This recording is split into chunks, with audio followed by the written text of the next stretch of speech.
Hello students, एड्यूमन channel पर आप सबका बहुत बहुत स्वागत है। हम पढ़ रहे थे chapter food processing and technology, जिसके अंदर हमने कुछ पोर्शन जो है वो कवर किया था। जो बेसिक टर्म्स है उनको हमने कल की क्लास में डिस्कस किया था। आज हम पढ़ेंगे development of food processing and technology, कि जो फूड प्रोसेसिंग और टेक्नोलॉजी है उसका किस तरह से डेवलपमेंट हुआ है। Research in the field of food technology has been conducted for decades. बहुत सारे दशकों से जो फूड टेक्नोलॉजी है उस फील्ड में काफ़ी रिसर्च जो है वो हुई है। In 1810 development of the canning process by Nicolas Appert was a decisive event. Question बहुत इंपॉर्टेंट है, आपके एग्जाम में आ सकता है। क्वेश्चन क्या आएगा आपके एग्जाम में कि जो कैनिंग जो होता है उसका डेवलपमेंट कब हुआ, कैनिंग प्रोसेस का, और किसने किया। तो 1810 के अंदर कैनिंग प्रोसेस का डेवलपमेंट हुआ और निकोलस एपार्ट ने इसको किया था। Canning has a major impact on food preservation technique, और जो कैनिंग है उसका फूड प्रिजर्वेशन टेक्निक है उस पर भी मेजर इम्पैक्ट हुआ है। Later, Louis Pasteur's research in 1864 on spoilage of wine and his description of how to avoid spoilage was an early attempt to put food technology on a scientific basis. और उसके बाद में जो Louis Pasteur हुए उन्होंने जो research की थी 1864 में, उन्होंने ये बताया था कि जो वाइन है वो स्पॉइल हो जाती है, वो कैसे स्पॉइल होती है और उसको उस स्पॉइलेज को हम किस तरह से रोकते हैं। तो इस पर उन्होंने अपनी साइंटिफिक रिसर्च करी थी। Besides wine spoilage, Pasteur conducted research on production of alcohol, vinegar, wines, beer and souring of milk.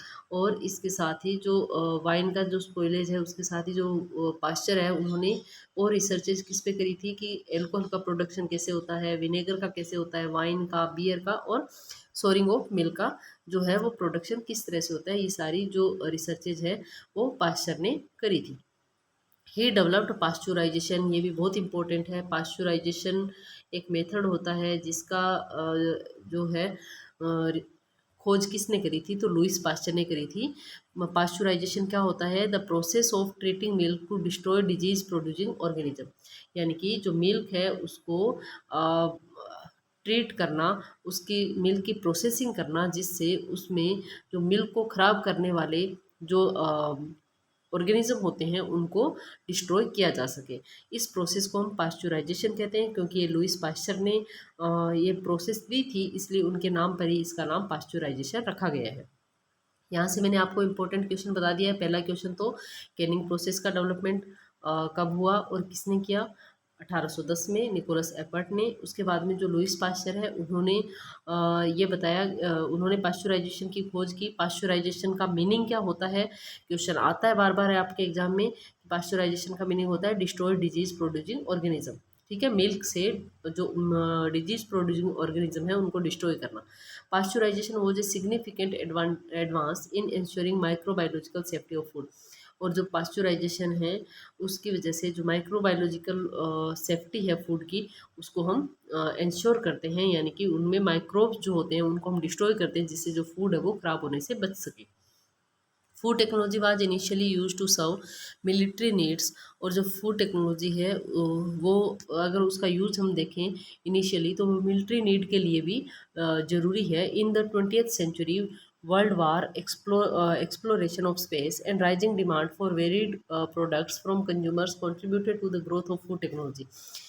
क्योंकि जो 20th सेंचुरी है उसमें जो वर्ल्ड वार है या एक्सप्लोरेशन ऑफ स्पेस है, इसके अलावा जो प्रोडक्ट्स हैं उनकी जो डिमांड बढ़ रही है कंज्यूमर्स की, तो उसने भी फूड टेक्नोलॉजी को ग्रोथ करने में कंट्रीब्यूट किया है। यानी कि आपके अगर क्वेश्चन आता है कि जो फूड टेक्नोलॉजी है उसकी ग्रोथ क्यों हुई है, या क्या रीज़न है कि जो फूड प्रोसेसिंग एंड टेक्नोलॉजी जो इंडस्ट्रीज़ है उनका इतना डेवलपमेंट हुआ है, तो उसका आंसर आपके होगा कि जो वर्ल्ड वार है, एक्सप्लोरेशन ऑफ स्पेस है, इसके अलावा जो कंज्यूमर्स की वेरिंग जो डिमांड है अलग अलग, तो उनकी वजह से जो फूड टेक्नोलॉजी है उसका ग्रोथ हुआ है। Products such as instant soup mixes and ready to cook items including meals were developed specially catering to needs of working women.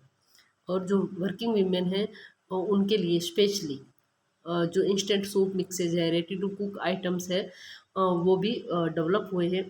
इन सारी चीज़ों को डेवलप करने के लिए जो फूड प्रोसेसिंग और जो टेक्नोलॉजी है उसकी ज़रूरत होती है। Further food industry was compared to focus on nutritional concern, और इसके साथ ही जो फूड इंडस्ट्री है वो न्यूट्रिशनल कंसर्न पर भी फोकस करती है। Food preference and choices changed and people started incorporation into their diet food items preparation from different region and countries. और जो फूड प्रेफरेंस है और जो चॉइसेस है वो पीपल के अकॉर्डिंग चेंज होती है कि वो किस डिफरेंट डिफरेंट रीजन से बिलोंग करते हैं और डिफरेंट डिफरेंट कंट्री से बिलोंग करते हैं, उसके अकॉर्डिंग जो है उनकी चॉइस और प्रेफरेंस जो है वो चेंज हो जाती है। The desire to have seasonal foods all year round increased. Food technologies, food technologists made effort to provide both safer and fresher food using new techniques. और जो फूड टेक्नोलॉजिस्ट है उनका ये एफर्ट रहता है कि जो कंज्यूमर है उनको हम सेफ और फ्रेश जो फूड है वो अवेलेबल करवा सके। In the 21st century food technologist are challenge to produce food suitable for health and other changing needs of consumer. और अगर हम बात करें 21st सेंचुरी की, तो जो फूड टेक्नोलॉजिस्ट है उनके सामने ये चैलेंज है कि जो फूड वो प्रोड्यूस कर रहे हैं वो लोगों की हेल्थ के लिए सूटेबल होने चाहिए और उनकी जो नीड चेंज हो रही है कंज्यूमर की उसके अकॉर्डिंग होने चाहिए। Food technology has provided a vast variety of safe and convenient food. और जो फूड टेक्नोलॉजी है वो हमें वास्ट वेराइटी में जो फूड है, सेफ फूड है और कन्वीनियंट फूड है वो प्रोवाइड करवा रही है। In developing countries this rapidly expanding and developing field has been helpful in improving food security and has opened avenues for employment at all level। और अगर हम बात करें डेवलपिंग कंट्रीज़ की, तो यहाँ पर जो है जो फूड जो डेवलपिंग कंट्रीज़ है वहाँ पर फूड टेक्नोलॉजी और फूड प्रोसेसिंग की वजह से जो फूड सिक्योरिटी है वो भी इम्प्रूव हुई है, और इसके साथ ही साथ जो एम्प्लॉयमेंट है उसके भी रास्ते जो है वो खुले हैं। नेक्स्ट है importance of food processing and preservation. Food processing और प्रिजर्वेशन की इम्पोर्टेंस क्या है, क्या महत्व है हमारे लिए फूड प्रोसेसिंग और प्रिजर्वेशन का। It has already been mentioned that food processing is a branch of manufacturing wherein raw materials are transformed into intermediate food stuff और edible product through the application of scientific knowledge and technology. यानी कि ये already mention किया जा चुका है कि जो फूड प्रोसेसिंग है वो एक ब्रांच है मैन्युफैक्चरिंग की, जिसके अंदर जो रॉ मटेरियल होता है उसको ट्रांसफॉर्म किया जाता है एक इंटरमीडिएट फूड स्टफ और एडिबल प्रोडक्ट में कुछ साइंटिफिक नॉलेज और टेक्नोलॉजी को अप्लाई करके। यानी कि जो फूड स्टफ होता है, जो रॉ मटेरियल होता है, उसमें हम कुछ टेक्नोलॉजी का इस्तेमाल करके, कुछ साइंटिफिक टेक्नोलॉजी का इस्तेमाल करके उसको हम ट्रांसफॉर्म करते हैं। Various processes are used to convert bulky perishable and sometimes inedible food material into more useful concentrated shelf stable and palatable foods और पोर्टेबल बेवरेजेस। और बहुत सारी जो प्रोसेसेस है उनका यूज करके हम जो है जो पेरिशेबल फूड होते हैं उनको हम लंबे टाइम तक उनकी शेल्फ लाइफ बढ़ाते हैं। इसके अलावा जो फूड होते हैं, कई बार इनएडिबल फूड होते हैं, उनको भी हम यूजफुल बना देते हैं, कंसनट्रेटेड बना देते हैं, सेल्फ स्टेबल बना देते हैं फूड को। तो इस तरह के जो चेंजेज है वो हम बहुत सारी जो प्रोसेस है उनका इस्तेमाल करके कर सकते हैं। Most of the time processing of food adds value to the resultant product by increasing storability, portability, palatability and convenience. Professionals in the food processing need to be knowledgeable about general characteristics of raw food material, principles of food preservation, processing factors which influence quality, packaging, water and waste management, good manufacturing process and sanitation procedure। और जो professionals होते हैं जो food processing का काम करते हैं या फूड प्रोसेसिंग के बिजनेस में इंक्लूड होते हैं, वो नॉलेजेबल होने चाहिए। और इसके साथ ही साथ जो जनरल करेक्टरिस्टिक्स होती है रॉ फूड मटेरियल की, उसका उन्हें नॉलेज होना चाहिए। जो फूड प्रिजर्वेशन है उसके प्रिंसिपल्स का नॉलेज उनको होना चाहिए। प्रोसेसिंग फैक्टर्स जिसके अंदर की फूड की क्वालिटी क्या है, उसकी पैकेजिंग कैसे होगी, वाटर और वेस्ट मैनेजमेंट, यानी कि जब आप किसी इंडस्ट्री में कोई फूड प्रोडक्ट बना रहे हो तो वहाँ से जो भी वेस्ट निकल रहा है तो उसका मैनेजमेंट किस तरह से होगा। और गुड मैन्युफैक्चरिंग प्रोसेस और सैनिटेशन प्रोसीजर का भी उनको नॉलेज होना चाहिए। Let us briefly examine the need, principles, methods and modernization of food processing. Foods are subject to physical chemical and biological deterioration. जो फूड है वो फिजिकली केमिकली और बायोलॉजिकली डिटीरियोरेट होता है, यानी कि खराब होने के चांसेस होते हैं। Food deterioration is associated with spoilage, development of flavour, deterioration of texture, discoloration and loss of nutritional value in varying degrees, reducing aesthetic appeal and rendering it unfit or unsafe for consumption। यानी कि जो food deteriorate होता है, यानी कि food जब खराब होता है तो वो बहुत सारी चीज़ों के साथ जुड़ा रहता है। यानी कि वो खराब कैसे होगा, वो स्पॉइल हो जाएगा, या फिर उसमें ऑफ फ्लेवर डेवलप हो जाएगी, या फिर उसका जो टेक्सचर है वो खराब हो जाएगा, या वो डिसकलरेशन हो जाएगा, यानी कि उसका कलर चेंज हो जाएगा, या फिर उसकी जो न्यूट्रिशनल वैल्यू है वो लॉस हो जाएगी, या फिर उसकी जो एस्थेटिक अपील है वो रिड्यूस हो जाएगी, या फिर वो हमारे कंजप्शन के लिए अनफिट होगा। यानी कि हम फूड को ख़राब कब मानेंगे, हम फूड को ख़राब तब मानेंगे जब या तो स्पॉइल हो जाएगा, या उसमें ऑफ फ्लेवर डेवलप हो जाएगी, या उसका टेक्सचर चेंज हो जाएगा, उसका कलर चेंज हो जाएगा, या फिर उसकी न्यूट्रिशनल वैल्यू रिड्यूस हो जाएगी, या फिर वो हमारे खाने के लिए काम का नहीं रहेगा। तभी हम कहेंगे कि ये फूड जो है वो ख़राब हो गया है। Number of factors can lead to food deterioration और स्पॉइलेज। और कुछ फैक्टर्स है जो रिस्पॉन्सिबल है फूड को ख़राब करने के लिए, फूड को स्पॉइल करने के लिए। वो फैक्टर कौन कौन से हैं? पेस्ट, यानी कि जो भी कीड़े मकोड़े होते हैं, infestation bye insects, inappropriate temperature, यानी कि जो टेम्परेचर है वो भी अगर सही नहीं हो किसी पर्टिकुलर फूड के लिए तो वो फूड ख़राब हो जाता है। इसके अलावा प्रोसेसिंग और स्टोरेज, अगर स्टोरेज कंडीशन सही नहीं है या जो हमने प्रोसेसिंग यूज की है वो सही नहीं है।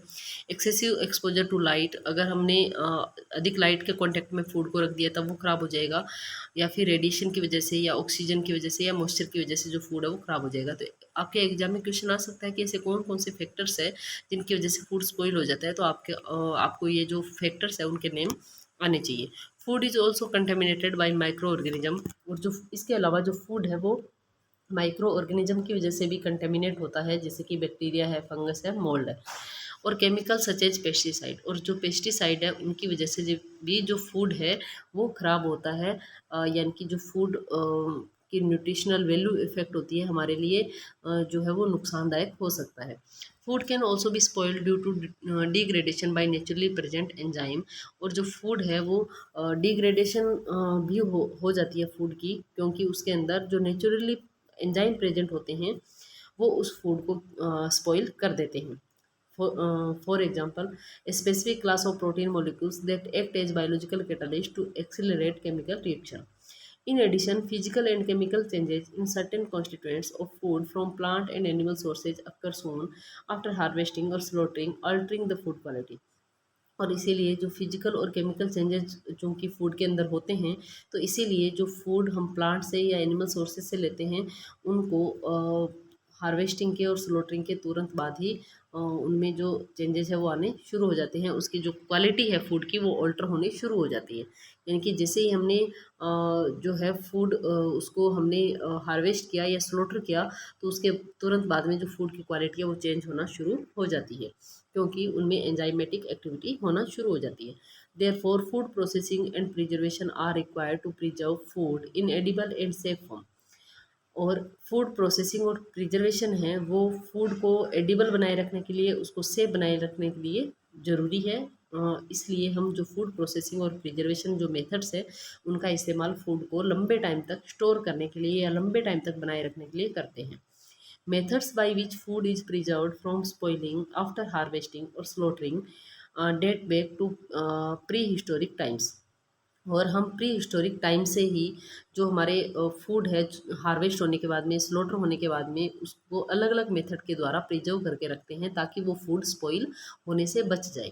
यानी कि हम बहुत लंबे टाइम से मतलब सदियों पुराने टाइम से ही हमारे ये प्रैक्टिस रही है कि जो फूड है या जो फूड प्रोडक्ट है उनको हम अलग अलग मेथड के द्वारा उनको प्रिजर्व रखने की कोशिश करते हैं।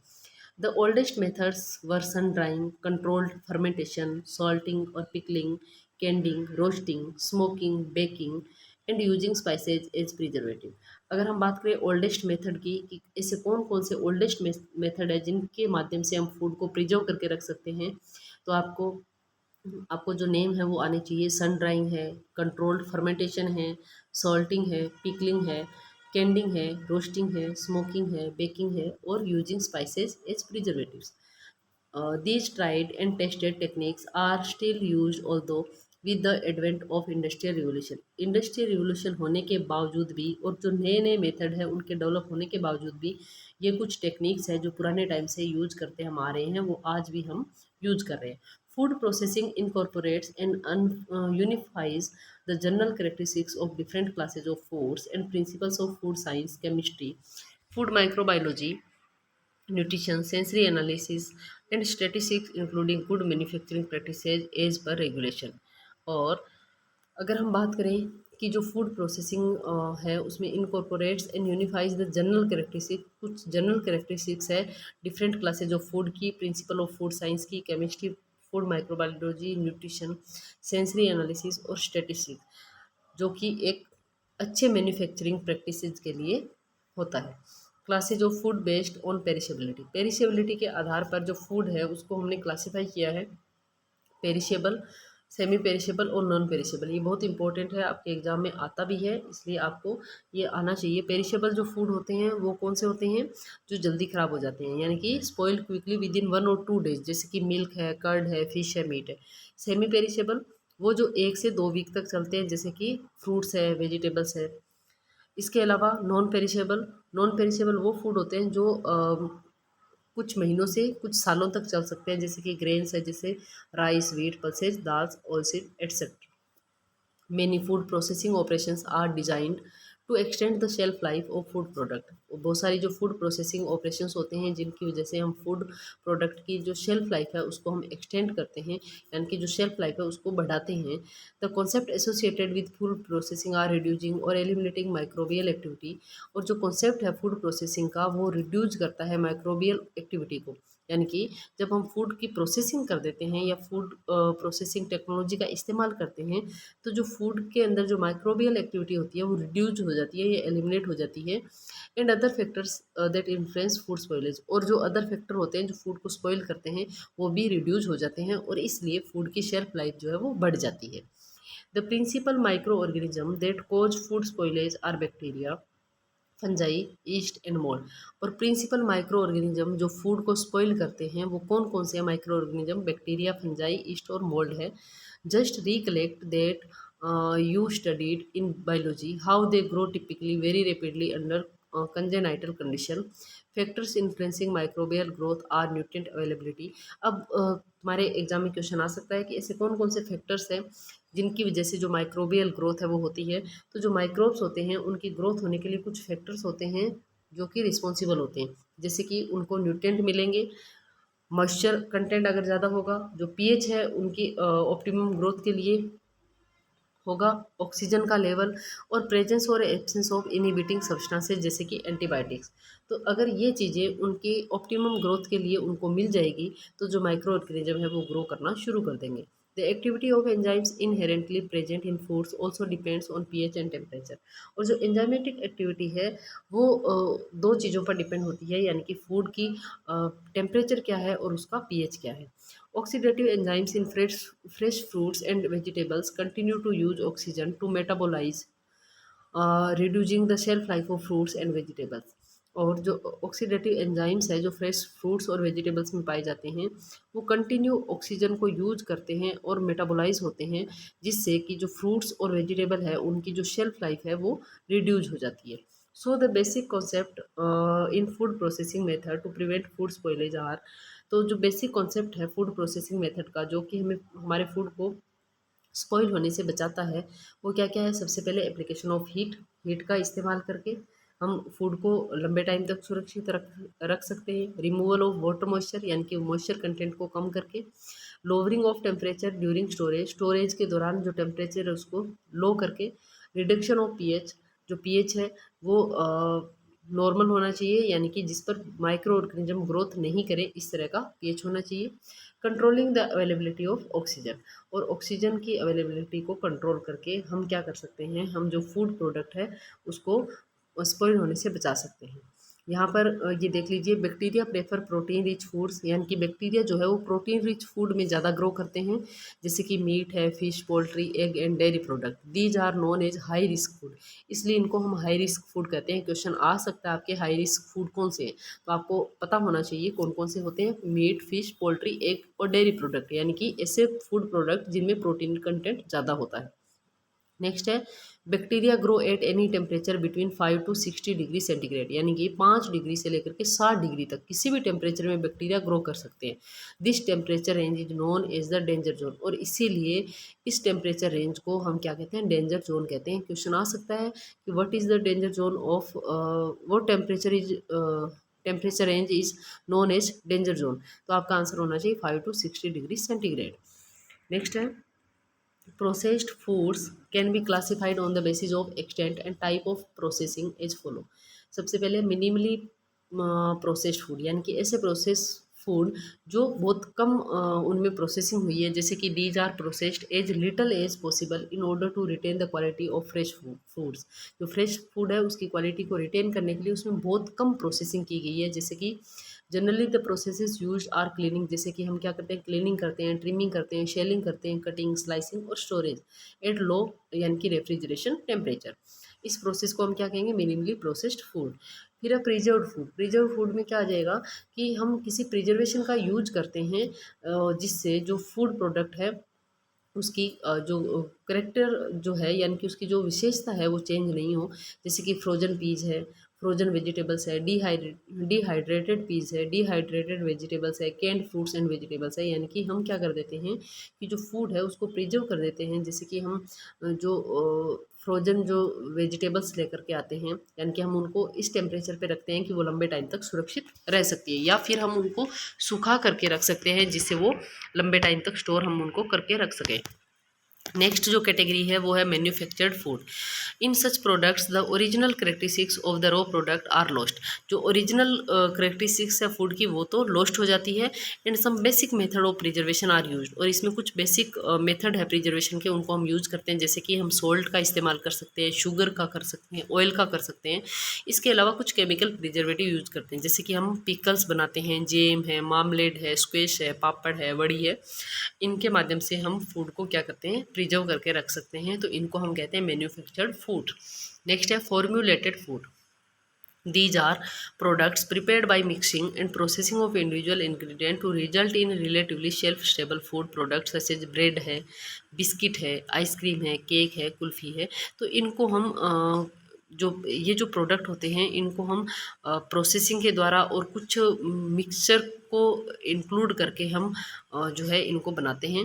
नेक्स्ट है food derivatives. In industry components of foods may be obtained from the raw product through purification, यानी कि प्योरीफिकेशन के माध्यम से जो फूड कंपोनेंट है इंडस्ट्री में उनको ऑब्टेन करना, जैसे कि शुगर फ्रॉम शुगर कैन, यानी कि जो शुगर कैन है उससे हम शुगर बना करके, क्योंकि शुगर कैन को हम लंबे टाइम तक उसको नहीं रख सकते हैं, इसलिए हम जो है उसे हम शुगर बना लेते हैं। जो ऑयल सीड है उनसे ऑयल बना लेते हैं।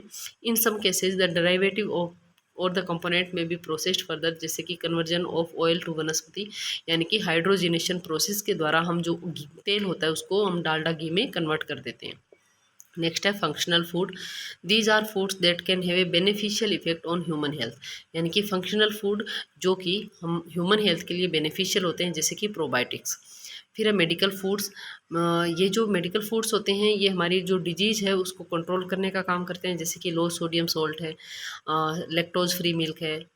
तो इस तरह के जो लैक्टोज फ्री मिल्क है वो लैक्टोज इंटॉलरेंस पीपल के लिए चाहिए होता है। तो इस तरह से कुछ फूड थे जो प्रोसेस्ड फूड थे जिनको हमने अलग अलग कैटेगराइज किया है, तो ये क्वेश्चन आपके इम्पोर्टेंट है, आपके एग्जाम में आ सकता है। नेक्स्ट है professionals who are involve in food processing and technology need to have a wide range of knowledge and skill. जो भी फूड प्रोसेसिंग और टेक्नोलॉजी में जो प्रोफेशनल इन्वॉल्व है उनको वाइड रेंज ऑफ नॉलेज और स्किल होनी चाहिए।